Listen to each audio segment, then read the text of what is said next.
भक्तीचे धनुष्य वैराग्याची ओढी ज्ञानभान सोडी देवावरी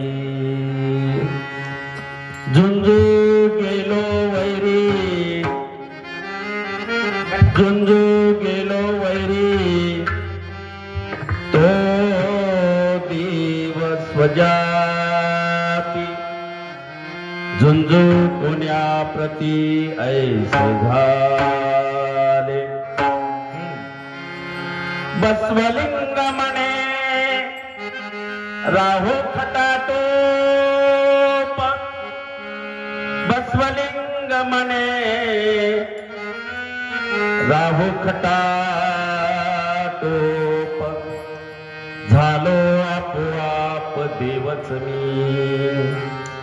झुंजू गेलो वैरी तो देव स्वजाती झुंजू कोण्या प्रती ऐसे झाले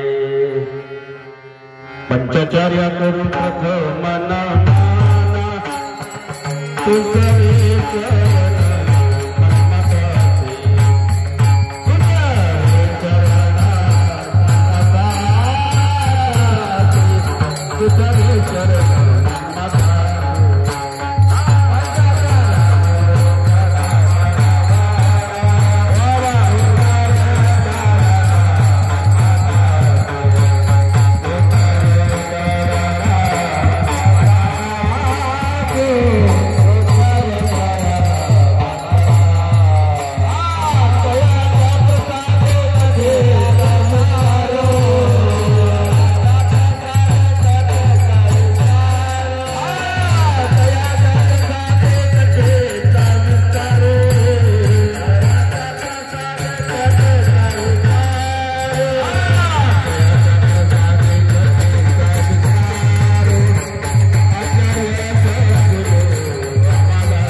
करू प्रथम नमन दुसरे चरण मनमथासे तयाच्या प्रसादी कथेचा विस्तारू आचार्य सद्गुरु आम्हालागी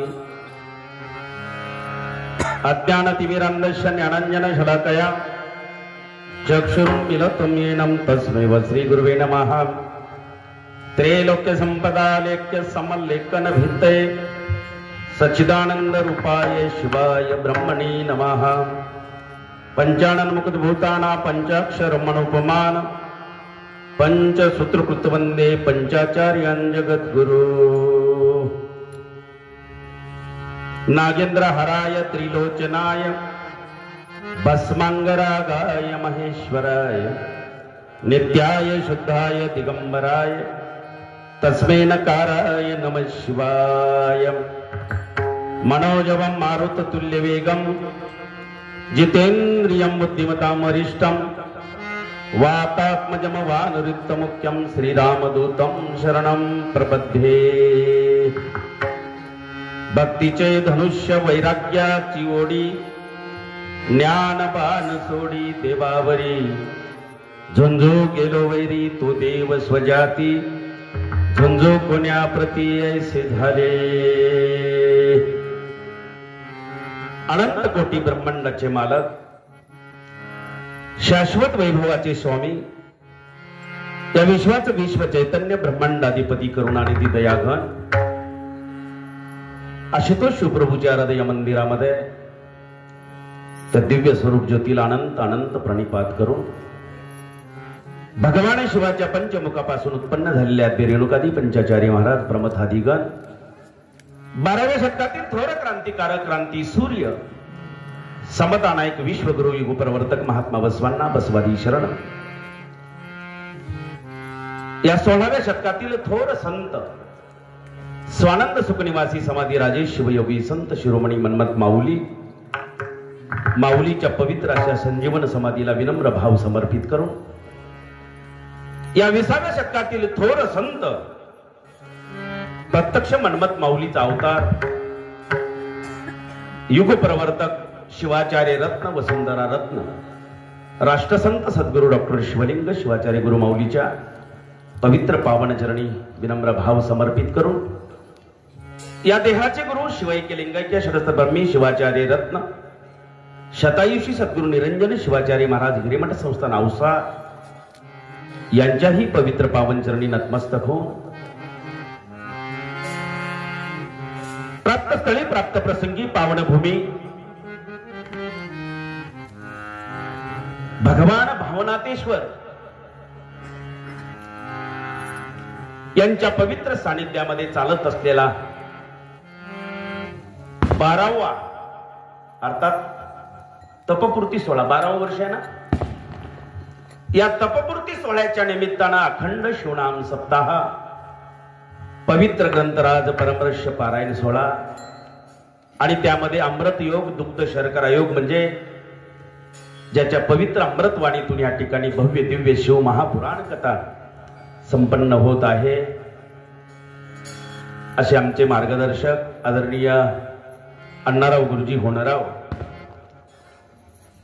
यांच्या पवित्र मुखामधून चालत असलेला शिवकथेचा सोहळा त्यांच्या पवित्र चरणी नतमस्तक होतो.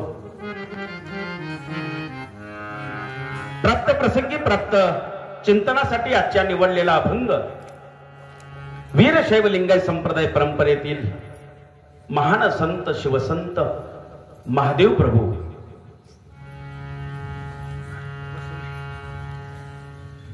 अवधान असावं. संत श्रेष्ठ बसवलिंग महाराज यांचा सुंदर असा 3 चरणाचा अभंग आहे. एक असे संत आहेत की ज्यांनी वडील आणि मुलगा दोघांनीही संप्रदायासाठी मोठं योगदान दिलेलं आहे. नाही का, लक्षात घ्या, मी पुढे ठेवेन तो भावार्थ. असे संत श्रेष्ठ बसवलिंग महाराज यांचा स्वतःच्या अनुभूतीतला आणि भक्तीचं वर्णन करणारा सुंदर असा 3 चरणाचा निवडलेला अभंग आहे. अभंगाचं चिंतन मांडण्यापूर्वी थोडासा अल्पसा परिहार ठेवतो. अखंड नामयज्ञातलं अखंड शिवनाम सप्त्यातलं हे तपपूर्तीचं वर्ष आहे. 12वं वर्ष या भावटाणा नगरीमध्ये संपन्न होत असताना भगवान भावनाथेश्वरांच्या ठिकाणी सगळेच देवांचं दर्शन होण्याचं ठिकाण म्हणजे हे भावटाणा नगरी आहे. त्या ठिकाणी गणपतीचं दर्शन झालं, महादेवाचंही दर्शन झालं, पंढरीश पांडुरंग भगवंताचं दर्शन झालं आणि मातेचं सुद्धा दर्शन झालं. असा पवित्र योग. आणि जिथं भाव आहे नाही का, मी नेहमी सांगितलं, गेल्याही वर्षी सांगितलो, आम्ही बरेचसे ठाणे बघितले गुरुजी नाही का, पोलीस ठाणे बघितले, चिकलठाणा बघितला नाही का, परंतु एक आहे जिथं भाव आहे असं एकच ठाण आहे, त्याचं नाव भावटाणा. शिवार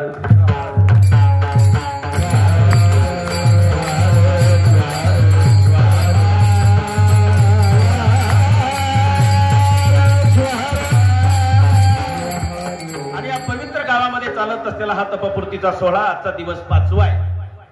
आणि या 5व्या दिवसाच्या चिंतनासाठी बसवलिंग महाराजांनी तुम्हाला आम्हाला स्वतःला आलेल्या अनुभूतीचं आणि भक्तीचं वर्णन सुंदर अशा 3 चरणातून केलेलं आहे.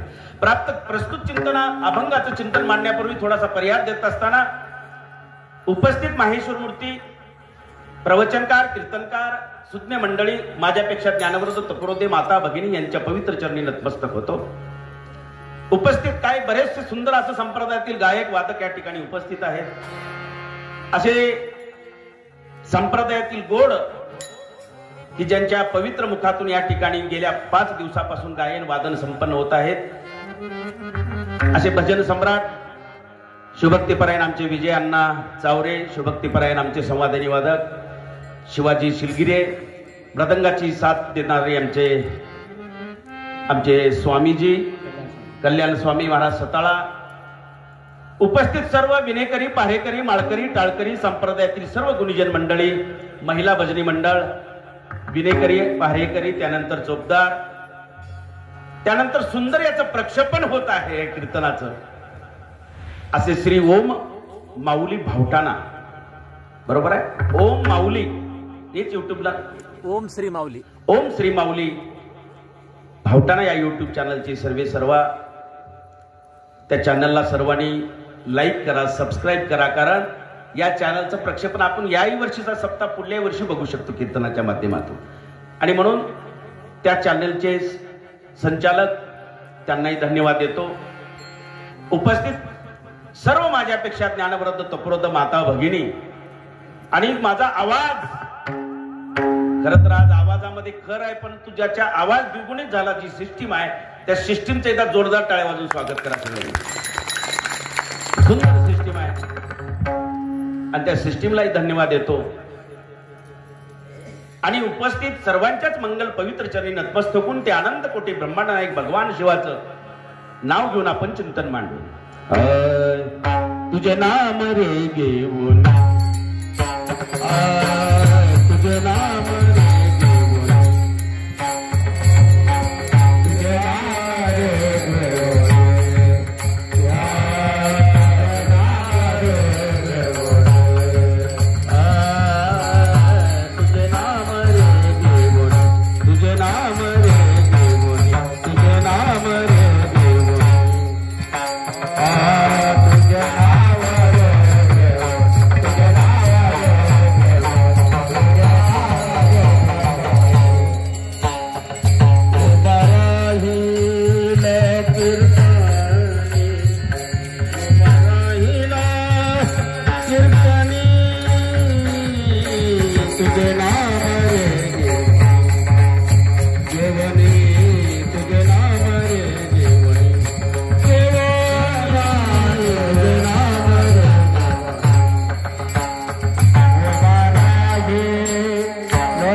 तुझे नाम रे घेऊनी उभा राहील कीर्तनी, काही नाही पाठांतर केवळ अन्यायी पामर.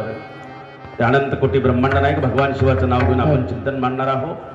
कसला भाव नाही, कसली भक्ती नाही, फक्त प्रेम आहे आणि त्या भगवंताचं नामस्मरण चिंतन करण्यासाठी घेतलेला 3 चरणाचा अभंग आहे. गोड अभंग आहे. अभंगाची प्रस्तुत मांडणी करत असताना संत श्रेष्ठ बसवलिंग महाराजांनी जीवनातला अनुभव व्यक्त केलेला आहे. लक्षात घ्या, साधू संत अगोदर अनुभव घेतात आणि तो अनुभव अगोदर घेतल्यानंतर तुम्हाला आम्हाला सांगण्याचा अधिकार संतांना आहे. लक्षात घ्या, संतांचा अनुभव वेगळा आहे, प्रापंचिक जीवनाचा अनुभव वेगळा आहे, तुमचा आमचा अनुभव वेगळा आहे. तुमचा आमचा अनुभव लौकिक स्वरूपाचा आहे, परंतु साधू संतांचा अनुभव अलौकिक स्वरूपाचा आहे. ईश्वर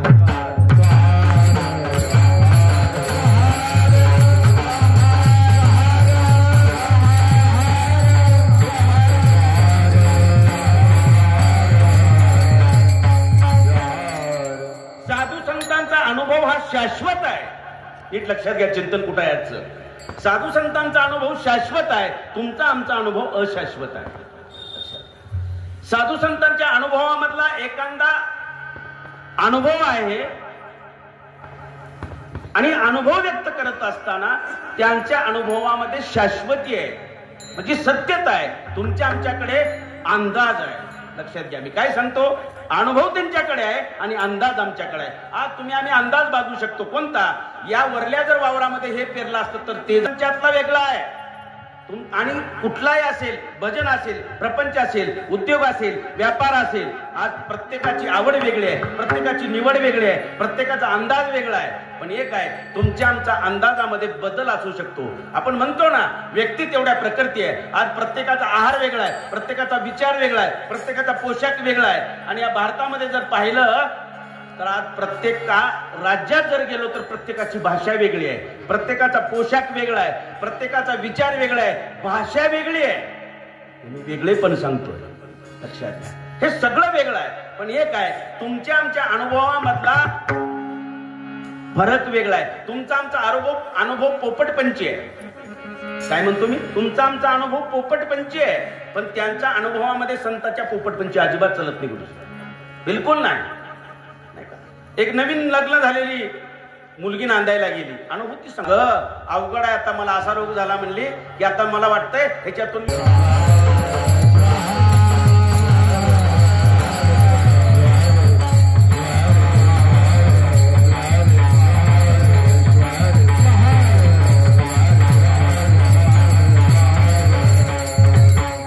त्याला अनुभव लागतो, अंदाज लागतो. एका चोरानं काय केलं,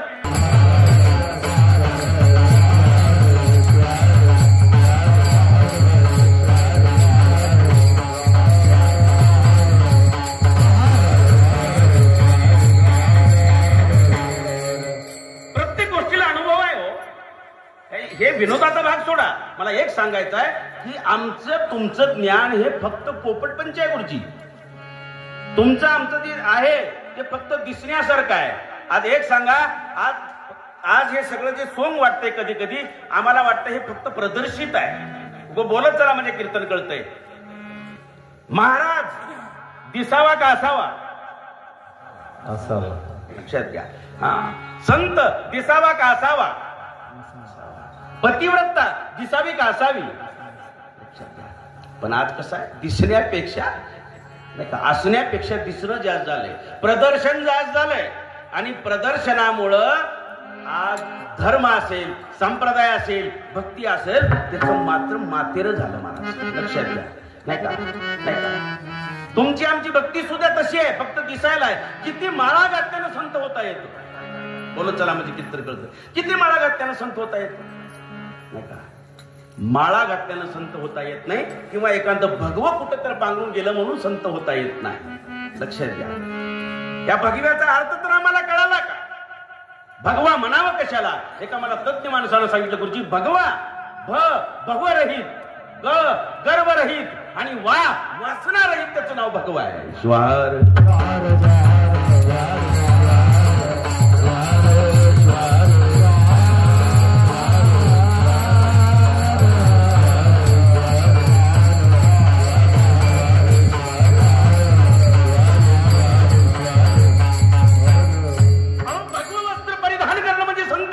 येत नाही. आज बरेचसे भगवे बघितले आम्ही, आज कोटडीच्या जेलमध्ये आहेत. नावं घ्यायची गरज नाही, लक्षात घ्या. आज भगवे म्हणणारे सुद्धा आज कोटडीमध्ये सजा भोगू आले. आलं का लक्षात? आणि म्हणून दिसणं असण्यापेक्षा असणं गरजेचं आहे, लक्षात घ्या, नाही का? आणि म्हणून प्रदर्शन न होतात दर्शनाची ही सुरुवात आहे. कधी कधी शिवदास माऊली म्हणायला लागले, शिवदास माने दयाचे दर्शन,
शिवदास माऊलींनी सांगितलं, लक्षात घ्या.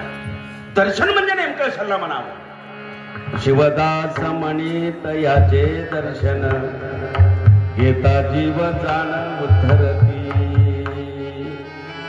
लक्षात घ्या, जीव प्रत्येक जीव आहे महाराज. 184 योनीतल्या प्रत्येक जीव, नाही का? आणि तुम्ही आम्ही आलेले या नरदेहातला जीव, नाही का? या जीवाला मात्र उद्धार करायचा असेल, या जीवाचा शिव व्हायचा असेल, या अंगाचा लिंग व्हायचा असेल, तर आम्हाला प्रदर्शन न करता दर्शनात्मक भाव करावा, नाही का? मग दर्शन म्हणजे काय? आम्ही दर्शनी भाग म्हणतो, दिसणारा भाग आहे. आणि ज्या भगवंताच्या ठिकाणी, या माझ्या हृदयस्थ ठिकाणी त्याला पाहावं, नाही का? त्याचं नाव दर्शन आहे, प्रदर्शन नाही. प्रदर्शन म्हणजे सजावट आहे, नाही का? आज प्रदर्शनाचा बाजार जास्त आहे, नाही का? आणि म्हणून प्रदर्शन न करता शुद्ध होत, नाही का? आणि जिथं अंतकरण शुद्ध पवित्र होत, नाही का? पण आज एक झालंय, लोक वरून बदलू लागले, आतून तसेच आहे, ठीक आहे का? माझा आतून साफ कर बघ. आणि आता ठेव बर, आतून साफ केला तो कंदीलचा ग्लास तिथं ठेवला, पेटवला, गुरुजी प्रकाश पडला, संपला, नाही का? काय झालं? जोपर्यंत आम्ही आतून साफ होणार नाही तोपर्यंत ज्ञानाचा प्रकाश पडणार नाही. स्वाहा.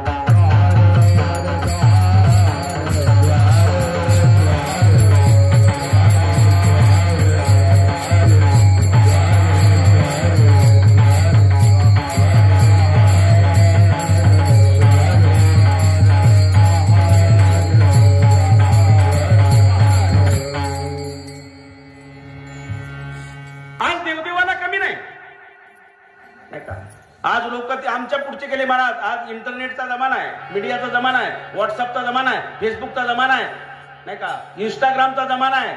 आता तर ते ट्विटर आलंय, मग त्याच्यात ते आम्हाला कळत बी नाही वापरायचं बी. इंस्टा कळणार अजून आम्हाला, नाही का? एवढा बदल झाला, एवढी क्रांती झाली, आपलं चांद्रयान वर गेलं, लोक चंद्रावर घर घ्यायचं बोलले. पण एक दुःख एवढं गुरुजी एका गोष्टीचं आहे, शेजाऱ्याशी कसं बोलावं, शेजाऱ्याशी कसं वागावं, शेजाऱ्याचं दुःख मात्र आम्हाला कळालं नाही. हे मोठं शिल्य आहे. शेजाऱ्याच्या घरात काय दुःख आहे, शेजाऱ्याचं काय दुःख आहे, त्याच्या संवेदना काय आहेत नाही का, त्याच्या घरी काय उडालंय नाही का, ते संकट कळालं नाही. लोक वरी गेले, कुठं चंद्रयानावर गेले. प्रगती भरपूर झाली, लोक कपड्या लत्त्या नाही बदलले, फिर विचारानं बदलले नाही का. भरपूर कपड्या लत्त्यानं बदलले. आज खायला प्यायला कमी नाही का, कपड्या लत्त्याला कमी नाही. पण दारिद्र्य एका गोष्टीचं आहे, वैचारिकतेचं दारिद्र्य आमच्याकडे कमी आहे, लक्षात घ्या. आणि जिथं विचाराचं दारिद्र्य असतं तिथं दुःख असतं. एका गावात नोकरीला होतो मी, नीट ऐका. गावातला पाटील 70 एकर जमीन होती. किती? 70. 2 मुलं नोकरीला आणि त्याच्या दोन्ही सुना नोकरीला. नोकरदार किती झाले? 4. किती एकर जमीन होती? 70 एकर नाही का. एक दिवस सहज शाळेत आला, शरणाथ गुरुजी म्हणला, एक घ्या म्हणला पेढा.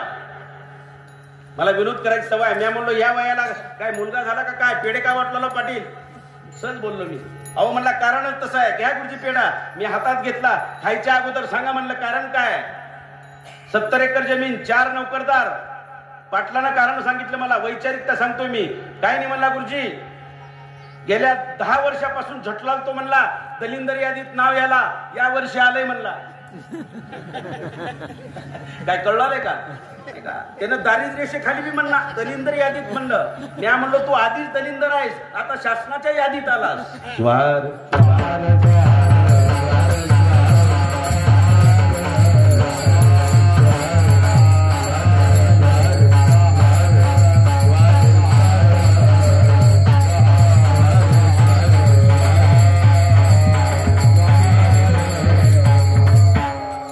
जोपर्यंत विचारामध्ये बदल होत नाही, मी काय म्हणतो, तोपर्यंत आमच्या आचारामध्ये आणि संस्कारामध्ये बदल होत नाही. जिथं आचार विचाराची लढाई आहे, लक्षात घ्या. पण एक हा संप्रदाय सांगतो, आचार मार्गाचे ठाई राव रंक सारखाची पाही, मार्ग चुकता अग्रेसरही येई नीच पदास. आम्हाला आचार म्हणलं तर वागणूक वर्तणूक सगळ्याची सारखी आहे. असं विशिष्ट शिवाचार्याची वेगळी, भक्ताची वेगळी, कीर्तनकाराची वेगळी, लहान मुलाची वेगळी, असा भाव नाही. उच्च नीच काही नेणे भगवंत, भाव सारखा आहे सगळ्याला. उच्च नाही, नीच नाही, लहान नाही, मोठा नाही, गरीब नाही, श्रीमंत नाही, काळा नाही, गोरा नाही, असा भेद नाही. सगळ्याला अनुकरण एक आहे. सगळ्याला सूत्रामध्ये बांधणारा धागा हा संप्रदायाचा. तिथं आचार म्हणतोय मी. आणि जिथं आचार संपन्न पिढी झाली तिथं विचार आहे. आणि जिथं विचार एकत्र आले तिथं संस्काराची आपोआप मांदियाळी होते.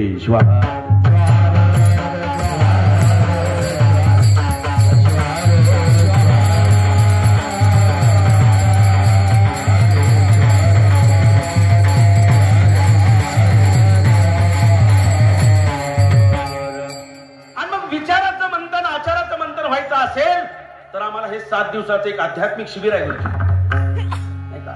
शिवकथा कशासाठी आहे? आमच्या जीवनातली व्यथा संपावी म्हणून शिवकथा आहे. शिवकथा, शिवगोष्टी सांगता उल्हासनामाये पोटी नाही का. शिवकथा एवढ्यासाठी आहे, अहो भगवंताची लीला असणारी त्याच्यातून मांडणं आणि आमच्या जीवनातली व्यथा संपणं, दुःख संपणं म्हणजे शिवकथा आहे. लक्षात घ्या, हे आध्यात्मिक शिबिर आहे. इथं सकाळचा शिवपाठ एकच उद्दिष्ट आहे. मग काय हरिपाठ सुद्धा असेल. पण आज एक गुरुजी असं झालंय, एक जर आम्ही अभंग घेतला, हे तर पाठच आहे म्हणून लोक नाही का. काय काय लोकांचे कीर्तन पाठ केले, ह्याच्या पुढे काय बोलतील सगळ्याला माहिती. पण आज असं झालंय, नाही शिवपाठ पाठ, गाथा पाठ, मोठे रुपळी पाठ, हे का नाही, मोठे ग्रंथ सुद्धा पाठ, आणि देवाकडे इथं मात्र वर्म चुकलं. सगळं पाठ आहे. आपण देवाकडे आमची पाठ आहे. लक्षात घ्या, देवाकडे पाठ न होता देवाकडे आमचं चित्त लागावं, देवापाशी एक तरी भव्य अनुभव आहे. लक्षात घ्या. हा संतांचा विचार आहे. तिथं पाठ न होता आमचं फोट तर आहेच आहे हो त्याच्याकडे, पण आमचं चित्त नाही का, अंतःकरण चतुष्संख्यी मन बुद्धी चित्त अहंकार नाही का, जोपर्यंत त्या भगवंताकडे जात नाही तोपर्यंत खरा परमार्थाचा विचार एवढ्यासाठीच आहे नाही का. हे शिबिर आहे, या शिबिरामध्ये सगळे रोग दुरुस्त व्हावे नाही का, तुमचं आमचं दुःख संपावं आणि अध्यात्मामध्ये आमच्या जीव शिवायक्याची प्राप्ती व्हावी, आनंदाची प्राप्ती व्हावी, म्हणून हा सोहळा आहे नाही का. लक्षात घ्या, आज इथं पंक्तीला काही कमी नाही, खायला प्यायला कमी नाही, फक्त एक आहे, आमच्यातला भाव जागृत व्हावा, आमच्यातला भाव उत्पन्न व्हावा, जो अंतःकरणामध्ये भाव आहे. लक्षात घ्या नाही का. आज लोकांना एकच भाव माहित झालाय, सत्य विचारतात लोक, सोयाबीनचा कसा आहे हो भाव सांगा ना. हे भाव म्हणे देवा मला पाव, देवाशाने पावायचा नाही रे, देव बाजारचा भाजीपाला नाही रे, देव बाजारचा भाजीपाला नाही रे. घेतला कुठं एक 10-20 किलो आणि फ्रीज मध्ये ठेवून खाल्ला, याला भाव म्हणतात नाही. भाव म्हणजे अंतःकरण आहे, भाव म्हणजे प्रेम आहे, भाव म्हणजे विश्वास आहे, भाव म्हणजे अनन्यता आहे, भाव म्हणजे समर्पण आहे, आणि भाव म्हणजे काया वाचा मन एकत्र येण्याचं नाव भाव आहे. शिवा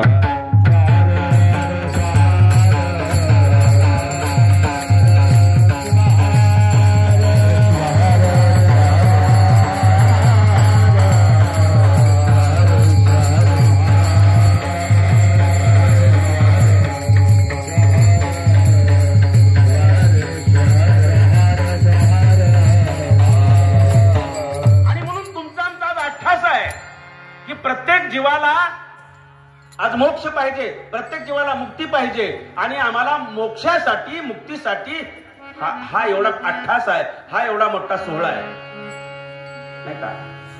कारण आम्हाला जन्माचे अनेक कारण सांगितले, मला तो विषय झाला नाही. जन्मा येण्याचे कारणे अनेक, पाप पुण्य समान चिते एक नाही का. पाप पुण्य समान झालं, जन्माला आलो आम्ही. त्यानंतर सगळ्यात मोठी गोष्ट आहे, माणसाची वासना जर अडून राहिली तर मग पुन्हा जन्म आहे. पुनरपि जननम पुनरपि मरणम पुनरपि जनने जठरे शयनम, पुन्हा जन्म मरण आहे. त्याच्यासाठी वासना आहे, आणि वासना चुकवण्यासाठी आम्हाला त्याची आस नाही का, इच्छा आकांक्षा वासना माया ही सगळ्यात मोठी आहे. कसं आहे की वासना चुकवण्यासाठी सुद्धा आम्हाला इकडे हे सत्संग आहे. लक्षात घ्या. पण एक मला कधी कधी शल्य वाटतं, माणसाची वासना जिवंतपणी जात नाही, आणि कधी कधी मेल्यावर सुद्धा गुरुजी 3-4 दिवस 13व्यापर्यंत जात नाही. काही लोक म्हणतात महाराज वेळ लागला का काय, तुम्ही असं का बोलला लाव. अहो तसं झालंच. आमच्या भागामध्ये गेल्या वर्षी एक तलाठी मेलं.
सुंदर प्रमाण देतात महाराज. वासनेचा फासा घालूनी जीवाशी अमा फिरवी सीनाना योनी. पुन्हा 84 लक्ष योनीचा प्रवास आहे. पुनरपी जननम पुनरपी मरणम, किंवा किती वेळा जन्मा यावे किती व्हावे नाही का, किती फजिती करून घ्यावी, पुन्हा पुन्हा जन्म मरण आहे. म्हणून आम्हाला एक पाहिजे आता, नीट लक्षात घ्या, मला मुक्त व्हायचे आहे, मुक्तीत मिळवायचं आहे. आणि मग मुक्ती मिळण्यासाठी प्रभावी साधन जर कोणतं असेल, लक्ष्मण मने करा की वो भक्ती, भक्तीची या मुक्ती दाशी होय. बघा, भक्ती आणि मुक्ती एका नाण्याच्या दोन बाजू आहेत. जसं गरीब श्रीमंत, लहान मोठा, होय नाही, सुख दुःख, तसं एक आहे. आम्हाला भक्ती मुक्ती मिळवायची असेल तर भक्ती शिवाय पर्याय नाही. लक्षात घ्या का, भक्ती अत्यंत महत्वाची आहे. पण काही लोकांना नेमकी भक्ती म्हणावं कशाला हे कळालं नाही. नीट लक्षात घ्या, भक्ती म्हणजे काय? भक्ती म्हणजे काय? बाजार नाही. भक्ती म्हणजे दिखावा नाही. भक्ती म्हणजे प्रदर्शन नाही. भक्ती म्हणजे उपासना आहे. भक्ती म्हणजे समर्पण आहे. एक सांगतो, अजून सोपं सांगतो. ते जर भक्ती अन्नात शिरली, अन्न राहत नाही गुरुजी, तिचा प्रसाद तयार होतो. भक्ती एखाद्या घरात शिरू द्या, घर राहत नाही, त्या घराचं मंदिर होतं. हे सामर्थ्य भक्तीचं आहे, नाही का. मग प्रभू रामचंद्रानं सुद्धा नाही का 14 वर्ष वनवास भोगला, आपल्याला माहित आहे नाही का. धर्मयुद्ध करीत असताना त्यांनी धनुष्य उचलला नाही का. कोणता धनुष्य उचलला? शिवधनुष्य नाही का. पण एक आहे, प्रभू रामचंद्र म्हणजे मर्यादा आहे. प्रभू रामचंद्र म्हणजे पुरुषत्व म्हणतो आम्ही. 4 पुरुषार्थ प्रभू रामचंद्राकडे पाहावे. धर्म, अर्थ, काम, मोक्ष, 4 पुरुषार्थ आहे. आणि एक आहे मर्यादा पुरुषत्व म्हणतो. आता मर्यादा राहिल्या नाही, लक्षात घ्या. अगोदरच्या दरवाजाला सुद्धा गुरुजी उंबरटे होते, आता उंबरटेच नाही, चॅनल गेट आहे. फटकून लावायचं, फटकून काढायचं नाही का. मर्यादा राहिला नाही का. आज लहानापासून ते मोठ्याला बोलायची मर्यादा नाही, खायची मर्यादा नाही, कुठं बसावं याची मर्यादा नाही, काय बोलावं याची मर्यादा नाही.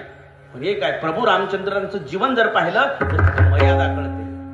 लक्षात घ्या, तिथं पुरुषार्थ कळतो, तिथं आचार कळतो, तिथं संयम कळतो नाही का. मग त्यांनी धर्मयुद्ध जिंकण्यासाठी शिवधनुष्य उचललं. आणि आम्हाला या जीवनातून जर मुक्त व्हायचं असेल तर कोणतं धनुष्य उचला?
अभंगाच्या पहिल्या चरणाकडे कीर्तन आलंय. कीर्तन जास्त नाही, कीर्तन 3 चरणाचं आहे, वेळेत कीर्तन होईल नाही का. पण आधीमध्ये असं तुम्हीही जागृत राहावं म्हणून टाळ्या येतात नाही का, दुसरं काय नाही.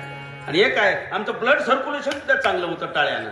पण टाळ्या वाजवा म्हणणं सुद्धा कधी कधी अंगलट आहे गुरुजी. परवा दिवशी कीर्तनाला गेलतो, पुढे एक म्हातारी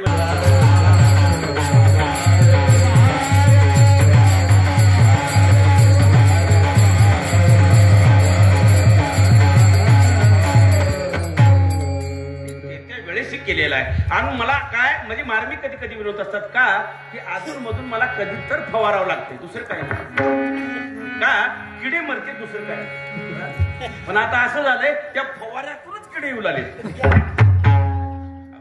परवा दिवशी आमच्या शेजारच्या गुरुजींनी काय केले, काय करायचंय, भक्तीचं धनुष्य करायचंय. भक्तीचे धनुष्य आणि वैराग्याची ओढी आणि ज्ञान बाण सोडी देवावरी. लक्षात घ्यायचं. चिंतन मांडत असताना आता सोपं पाहूया आपण. सुट्ट पहिल्या चरणाकडे आलो. भक्ती म्हणजे नेमकं काय. जगद्गुरु तुकोबाचा मला खूप सुंदर अभंग आवडतो. त्यांनी भक्तीचं सामर्थ्य सांगितलं.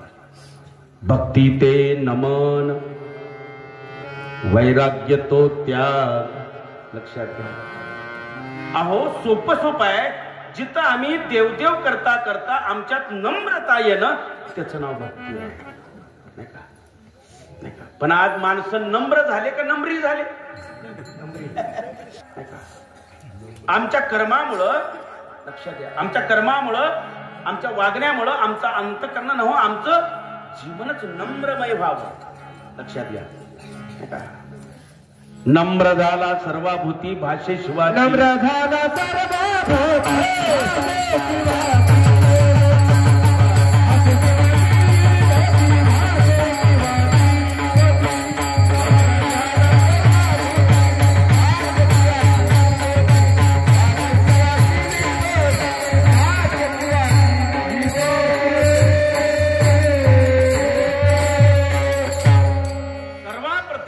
व्यक्त करणे, त्याचं नाव भक्ती आहे.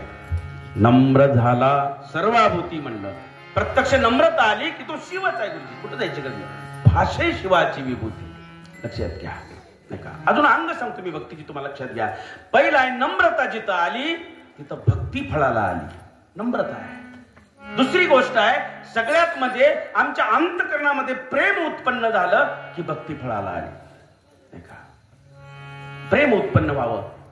प्रेम म्हणजे नेमकं काय, काही लोकांना कळालं नाही.